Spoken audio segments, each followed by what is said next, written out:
Hello students, आज का हमारा टॉपिक है Kirchhoff's law of heat radiation. Last lecture तक हम लोगों ने coefficient of absorption, emissivity, emissive power इनके बारे में पढ़ा। ओके, तो आज हम लोग पढ़ेंगे किरचॉफ्स लॉ ऑफ रेडिएशन क्या होता है। इसके दो स्टेटमेंट्स हमारे बुक में दिए हुए हैं। ओके, दो स्टेटमेंट्स हैं हमारे टेक्स्ट बुक में। वो दोनों स्टेटमेंट्स हम लोगों को याद रखना है और उनको हम लोगों को वैसे के वैसे ही याद करके अपने एग्जाम में लिखना है। ओके, तो पहला स्टेटमेंट क्या बोलता है हमारे टेक्स्ट बुक का कि the ratio of emissive power to coefficient of absorption of body is equal to the emissive power of perfectly black body at the same temperature for all the wavelengths. Okay, यानी temperature same रखना है और कोई भी wavelength के लिए जो ratio है, कौन सा ratio? The ratio of emissive power to coefficient of absorption. Okay, ratio of emissive power to coefficient of absorption that is equal to emissive power of perfect black body। ये पहला statement है। This is the first statement of Kirchhoff's law of radiation। This is emissive power of a body, this is coefficient of absorption of a body, this is emissive power of perfect black body। ठीक है, ये उसका बोलना है। दूसरा क्या है? For a body emitting and absorbing thermal radiation, the coefficient of absorption is equal to coefficient of emission। ये स्टेटमेंट भी है। ओके, तो ये भी दूसरा स्टेटमेंट है। हम लोग दोनों ये प्रूफ करेंगे। ओके, ऐसा नहीं कि सिर्फ बोल दिया या हो गया, अभी प्रूफ करेंगे हम लोग। कोई भी बॉडी के लिए उसका कोएफिशिएंट ऑफ एब्जॉर्प्शन उसके कोएफिशिएंट ऑफ एमिशन के बराबर होना चाहिए, या फिर ऐसा भी लिख सकते हो A of lambda is equal to E of lambda. Okay, A of lambda यानी coefficient of absorption at particular wavelength, E of lambda is coefficient of emission at particular wavelength, है ना। तो ये हमको प्रूव करना है Kirchhoff's law of heat radiation में। तो कैसे प्रूव करेंगे? तो हम लोग क्या करेंगे, दो बॉडीज कंसिडर करेंगे यहाँ पे, है ना। अब इसका थ्योरेटिकल प्रूफ, ये सबसे इंपॉर्टेंट क्वेश्चन है बोर्ड का, इसका थ्योरेटिकल प्रूफ। ओके, तो हम लोग क्या करेंगे, अब दो बॉडीज कंसिडर करेंगे यहाँ पे, है ना। ओके, ये सपोज एक ऑर्डिनरी बॉडी है, this is ordinary body A. ठीक है, and if I am not wrong, तुम लोग देख पा रहे हो इस चीज को, this is identical perfectly black body B, है ना। ए और बी आइडेंटिकल बॉडीज है, आइडेंटिकल बॉडीज यानी उनका एरिया सेम है, सभी सेम है ना। सभी मतलब एरिया जो उसके डायमेंशंस है वो सेम है, ऐसा वहां पे बोला गया है। ठीक है, अब suppose let A is equal to coefficient of absorption of ordinary body A. B के लिए ए डिफाइंड नहीं होता है कभी भी, क्योंकि बी तो जितना हीट इंसिडेंट होगा उतना वो एब्जॉर्ब करेगा। तो सिर्फ ए के लिए डिफाइंड होता है ए, स्मॉल ए यानी कोएफिशिएंट ऑफ एब्जॉर्प्शन। ठीक है, फिर दूसरा डिफाइन होता है E is coefficient of emission. ठीक है, तीसरा डिफाइन होगा R is emissive power. Okay, emissive power of A. Okay, emissive power of A. फिर डिफाइन होगा आर बी यानी क्या है? Emissive power of B. ठीक है, फिर डिफाइन होगा क्यू यानी क्या है? Q is amount of heat which is incident on both bodies, है ना। दोनों बॉडीज पे क्यू अमाउंट ऑफ हीट पर यूनिट टाइम हम लोग इंसिडेंट कर रहे हैं, पर यूनिट एरिया पर यूनिट टाइम हम लोग इंसिडेंट कर रहे हैं। क्यू जितनी हीट हम लोग ए और बी बॉडी पे डाल रहे हैं, ठीक है, उसमें से क्यू ए हीट ये ए बॉडी एब्जॉर्ब करेंगी। क्यू ए जो अमाउंट की हीट है वो ए बॉडी एब्जॉर्ब करेंगी, बी तो पूरा का पूरा एब्जॉर्ब कर लेंगे, जितनी हीट गिरेंगी उतनी की उतनी पूरी एब्जॉर्ब कर लेगी। ठीक है, समझ में आया सबको यहां तक? हाँ, क्लियर। तो पहला इक्वेशन बनता है Q A is equal to A Q. कैसे आया? कोएफिशिएंट ऑफ एब्जॉर्प्शन का डेफिनेशन है A is equal to Q, A upon Q. ये इधर चला गया तो यहां गया, समझ गए सब लोग? ओके, लेकिन जितना हीट एब्जॉर्ब होगा उतना ही हीट एमिट होगा, यानी A Q that is equal to R emissive power. दूसरा स्टेटमेंट, क्योंकि जितना हीट एब्जॉर्ब होगा उतना ही एमिट होगा, तो वो हो गया emissive power. Clear with this? तो ये बन गया हमारा इक्वेशन 1। ये किन बॉडीज के लिए डिफाइंड था? ये बॉडी ए के लिए डिफाइन था, ठीक है। अब बॉडी बी की बात करते हैं। ओके, बॉडी बी के लिए, ओके, बी बॉडी के लिए पूरी की पूरी हीट एब्जॉर्ब होती है, पूरी की पूरी हीट एब्जॉर्ब होगी, यानी क्यू हीट एब्जॉर्ब होगी, this is the amount of heat absorb. लेकिन जितनी हीट एब्जॉर्ब होती है उतनी हीट एमिट होती है, ये हमको पता था। ये कौन से बॉडी के लिए था? बी बॉडी के लिए, ठीक है। तो बन गया ये हमारा इक्वेशन नंबर 2, ठीक है। अब सॉरी, ये यहां पे आएगा RB, RB emissive power of black body, यहां पे आरबी लिखना। अब हम लोग क्या करेंगे? हम लोग डिवाइड करेंगे, ओके, डिवाइड करेंगे इन दोनों इक्वेशन 1 को और इक्वेशन 2 को डिवाइड करेंगे या फिर 2/1 कर देंगे, 2 डिवाइडेड बाय 1, ठीक है। तो क्या मिलेगा? Q अपॉन ए क्यू, कुछ भी कर सकते हो दोनों में से, R B upon R, cancel, या आर इधर चला गया तो क्या मिलेगा? R upon A, sorry, R upon A that is equal to R B. So this is the proof, okay. ये पहला प्रूफ हो गया, समझ में आया सबको? हाँ। ऑल्सो ये यहां से हम लोग अगर दूसरा वाला प्रूफ करना है, दूसरा वाला यानी a is equal to E proof करना है, तो कैसे करेंगे? 1/a is equal to R B upon R, therefore a is equal to R upon R B. But मैंने तुमको e का डेफिनेशन पढ़ाया था, coefficient of emission, e is equal to R upon R B. So from these two equation, from equation 1 and from equation 2, 1 and 2, A is equal to E. आसान था Kirchhoff's law of radiation, very simple, okay. तो ये ध्यान में रखना है, ठीक है। Coming on to next part, spectral distribution of black body radiation, okay. ये भी काफी इंपॉर्टेंट क्वेश्चन है, ये डायग्राम वाला क्वेश्चन है, ओके। अब इसमें हमको क्या क्या ध्यान में रखना है? इसमें दो बातों का ध्यान में रखना है। पहला तो वो है डायग्राम, लेकिन डायग्राम और दूसरा जो है वो है ऑब्जर्वेशन। ये दोनों पढ़ने से पहले मैं तुमको समझाता हूं कि कॉन्सेप्ट क्या है। Spectral distribution of black body radiation. अब ब्लैक बॉडी क्या करती है? हीट एब्सॉर्ब करती है, ठीक है, ये तो हमको मालूम था। और ब्लैक बॉडी तो जितनी हीट आती है उतनी की उतनी एब्सॉर्ब करती है, लेकिन एब्सॉर्ब करने के बाद में वो क्या करती है? हीट को एमिट करती है, ओके।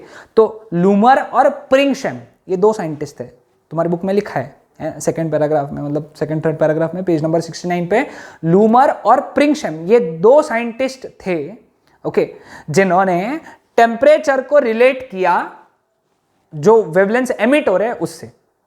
टेम्परेचर और वेवलेंथ को रिलेट किया उन लोगों ने, ठीक है। यानी उन्होंने क्या किया? ब्लैक बॉडी को एक टेम्परेचर पे रखा, इतने पर्टिकुलर टेम्परेचर पे, और उससे जो हीट निकली, क्योंकि उस पे हीट वो डाल रहे थे, कंटिन्यूअसली हीट डाल रहे थे परफेक्ट टेम्परेचर पे, जैसे फॉर एग्जांपल 3000 केल्विन, 3000 केल्विन, उस पे वो बॉडी को रख दिया उन्होंने, ऐसा कोई बर्नर लगा के 3000 केल्विन पे ब्लैक बॉडी रह रही है और इधर से हीट डाल रहे हैं। तो ये क्या कर रही? हीट एब्जॉर्ब कर रही और हीट एमिट कर रही। तो जब वो हीट एमिट कर रही तो उसके अंदर वेवलेंस कैसे आ रही ये उन्होंने चेक किया, ओके। तो उसका एमिसिव पावर चेक किया, ओके। तो उनको ये ग्राफ मिला। ये ग्राफ बहुत जरूरी है, याद रखना है अपने को, है ना, ड्रॉ भी करना है। यहां पे उन्होंने वेवलेंथ प्लॉट किया नैनोमीटर में, ओके, और यहां पे रेडिएंट पावर। रेडिएंट पावर का दूसरा नाम जो अपन ने पढ़ा है वो है एमिसिव पावर,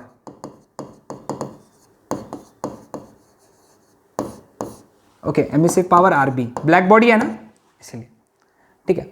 याद रखना है यहां पे तुमको 500, 1000, 1500, 2000, 2500, 3000, ऐसे प्लॉट करना है वेवलेंथ। लिखे सबने? ड्रॉ कर लिया? साथ ही साथ ड्रॉ करते चलो, ओके। अब पहला टेम्परेचर जो उन्होंने रखा वो था 3000 केल्विन। तो उनको जो ग्राफ मिला कुछ इस तरीके से मिला, 3000 केल्विन का, है ना।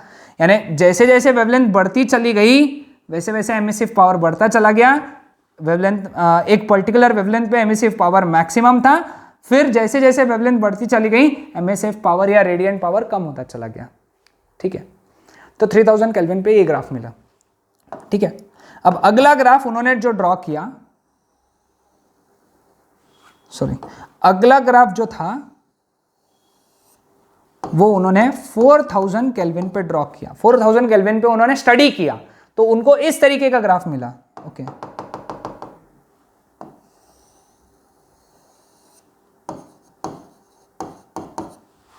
ओके, समझ में आया? उनको इस तरीके का ग्राफ मिला। क्लियर? 4000 केल्विन पे। फिर अगला टेम्परेचर जो उन्होंने लिया वो था 5000 केल्विन।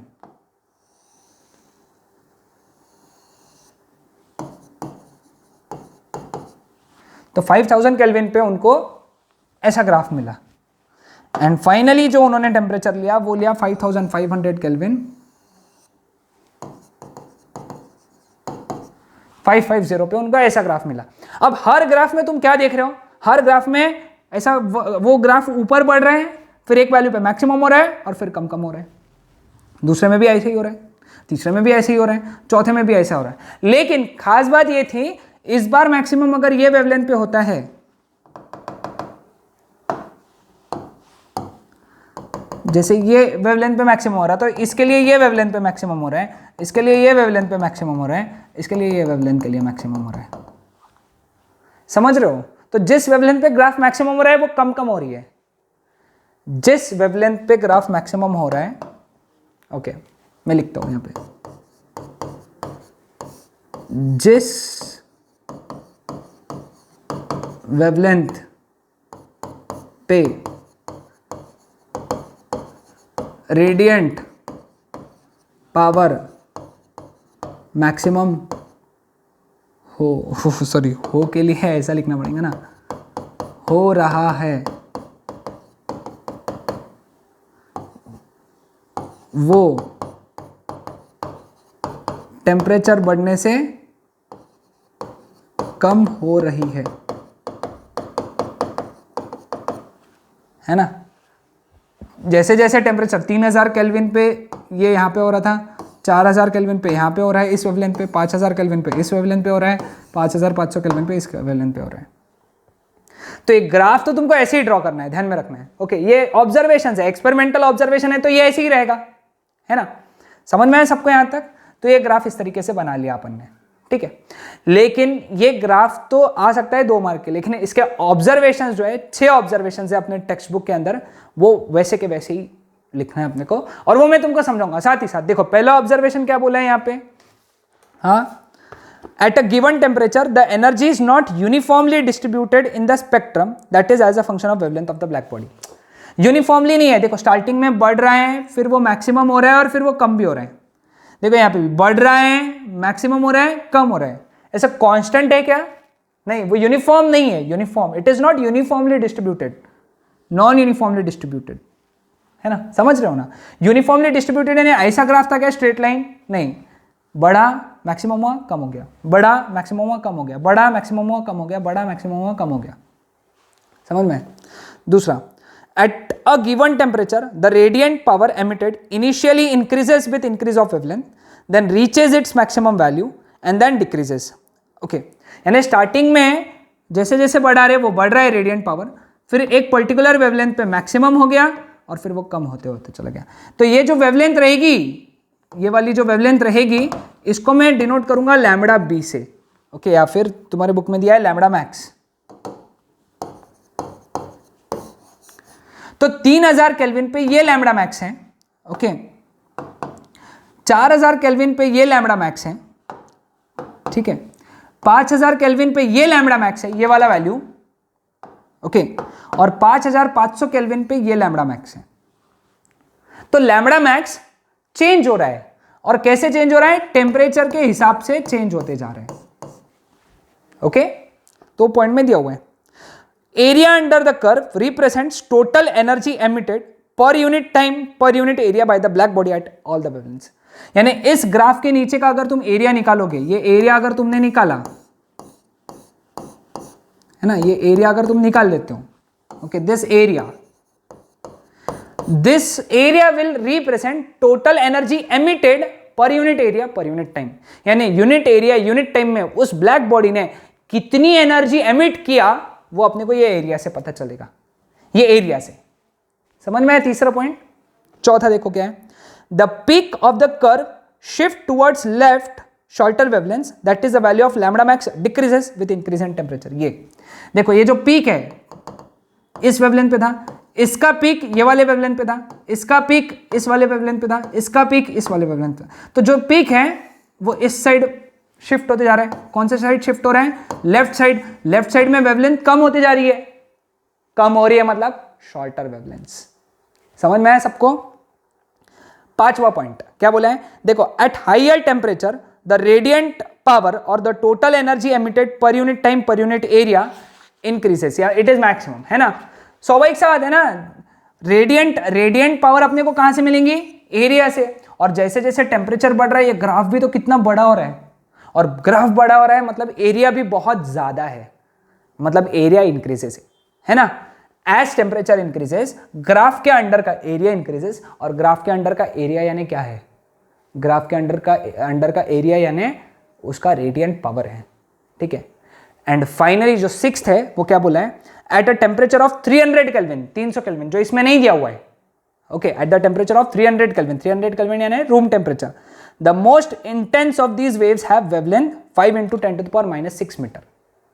जो सबसे इंटेंस जो वेव है उसकी वेवलेंथ उतनी ही है, कितनी? 5 × 10⁻6 मीटर। एमसीक्यू के लिए याद रखना है, इसके एमसीक्यू बनते हैं, एमसीक्यू मल्टीपल चॉइस क्वेश्चन इस पर से बनेंगे, ओके। 300 केल्विन पे जो इंटेंस वेवलेंथ है उसकी वेवलेंथ कितनी? 5 × 10⁻6 मीटर। और आगे क्या बोला है, the radiant power is smaller for wavelengths different from this value, okay. Practically all the radiant energy at this temperature is carried by waves longer than their corresponding to red light, these are infrared radiation. मतलब यहां पे जो तुमको wavelength मिली, maximum wavelength, वो उसका जो reason है वो कौन सा है? इंफ्रारेड रीजन है। वो लाल से भी ज्यादा, लाल से जिसकी वेवलेंथ ज्यादा होती है, सबसे ज्यादा वेवलेंथ कौन से कलर की होती है? Red colour. रेड कलर से वेवलेंथ ज्यादा किसकी होती है? इंफ्रारेड रेडिएशंस की होती है। तो 300 केल्विन पे, 300 केल्विन पे जो वेवलेंथ मिली वो किसके करस्पॉन्डिंग है? इंफ्रारेड रेडिएशन के करस्पॉन्डिंग है।